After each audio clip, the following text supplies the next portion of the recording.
What do you think is the role of physical activity in society? Most people will say to keep kids fit and healthy, to teach them how to play fair, or to inform them of how to behave in society. But what if I told you that physical education classes are filled with inequalities amongst students and that it is the underlying cause of many health issues in Australia? But how can something that promotes healthy living be responsible for health issues? Let me explain. From our social imagination, we can use the conflict theory to explain this situation. Conflict theory was first developed by Karl Marx during the Industrial Revolution, in which he pretty much explains that society is set up by the upper class to ensure that they stay at the top and the working class stay at the bottom. In society, athletes are portrayed as healthy and hard-working individuals. This is because the people in power are able to manipulate society into believing what they want. As society sees these individuals, they set the standards for what a healthy person is. As PE teachers, we tend to teach to what society values at the time. Based on our own habitus, we'll determine what and how we teach in our lessons. If we value athletes more than others, we place inequalities on students. Students who are more developed tend to have more attention from PE teachers than those who are not as good at physical education. This can lead to students developing slower due to less time spent with teachers and individuals trying to reach the unrealistic standards of healthy, resulting in starving themselves, which can lead to anorexia or taking steroids to look like their role models. But how have we come to this way in society? What does history have to say about these changes and what are driving them? In English-based countries, physical education was introduced dependent of the world wars. If an individual went to a public school, the physical education they were exposed to prepared them with skills such as leadership. However, for students who went to a private school, the physical education was for training them to be war ready. Females did not partake in physical activity as it was seen to be unladylike.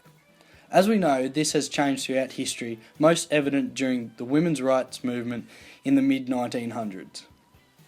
In retrospect, one of the most recent changes in history that is relevant to teachers is the introduction and implementation of the Australian curriculum. Before the introduction of ACARA, schools followed a habitus approach, which meant that they taught what they individually thought was appropriate for their community. For example, AFL dominant areas would focus their practical lessons on football skills. The ACARA Health and Physical Education draft was first introduced in 2011 to remove inequality between Australian schools and students. ACARA allows all students to follow the same guidelines and standards all over Australia. A conflict theorist may argue that ACARA is a form of hegemony to ensure that the standards are what those in power desire in society. This is a current example of a PE lesson in today's society. Times. They're always up. In basketball, our eyes are always up. Next. There are a number of social structures evident in this video. There are many structures within this video that demonstrate a functionalist perspective. The lesson commences with the teacher standing out the front of the class with the student sitting down in front of him. The teacher is seen as the person in power and the students are socialised to follow a routine where the rules are put in place to prevent deviant behaviour. This routine consists of students listening to set instructions, having the opportunity to ask questions and demonstrate their understanding through drills and games. From a functionalist perspective, physical education socialises students with values such as teamwork, where students learn to cooperate with a variety of different people, show leadership and respect towards one another, build friendships and have a sense of belonging, be organised and dedicated to the commitments, and be determined and show self-discipline in achieving goals. According to Durkheim, individuals are not born knowing how to behave, but are taught by others. Through learning these values in physical education, students have greater attributes in living a healthy lifestyle and demonstrate the importance of staying active. From a functionalist perspective, these values contribute towards positive outcomes for individuals and the society. Durkheim agreed that sociology should not be the study of individuals or individual behaviour, but rather those aspects of social life that shape our actions as individuals. Marx demonstrates a different view to this. His conflict theory argues that PE lessons of this sort teach power and inequality. They believe that students who have greater ability will be favoured over those who aren't as physically able, labelling them as deviant, resulting in inequality in the classroom.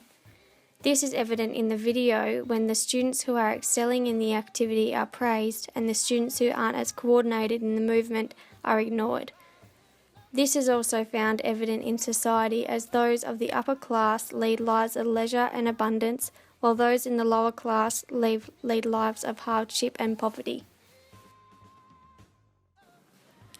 When comparing current PE lessons to ones of the past, some have changed and some have remained very similar. In private schools, students are now having the opportunity to be involved in wider ranges of sports such as rowing or rock climbing. In both public and private schools, students also may have the opportunity to partake in traditional physical training such as push-ups, sit-ups, star jumps, etc. PE lessons have predominantly been teacher-driven, and now lessons involve peer learning and teaching as they assist each other in tasks one may have more or acquired knowledge of already. Most evidently seen in public schools would be the participation of basic games such as dodgeball or soccer, or things that are low of cost and can be completed on school grounds. If it has changed so much since then, how will it change in the future? With obesity rates increasing, will government spend more money into health education? We are the most multicultural country on earth. With foreigners still coming to live here, will this cause a change in the way we teach health and physical education? A specific societal change currently occurring, which may influence health and physical education, is the gay rights movement.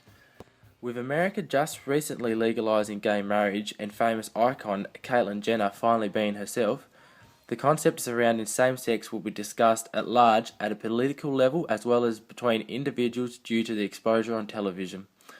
As physical education teachers, we will need to broaden our level of knowledge in this area so that we are able to educate students when required. With the possibility and likelihood of this becoming a regular situation in society, physical education lessons are going to have to change to suit students of all characteristics. For example, the possibility of providing individual change rooms and also the alteration of what is taught in sexual education lessons. How can we apply this information into our future practice? As teachers, sociology gives us an understanding of society and why people may do what they do. We can use theorists to assist us in how we teach by approaching the classroom with a Marxist mindset and try to not create inequalities amongst students.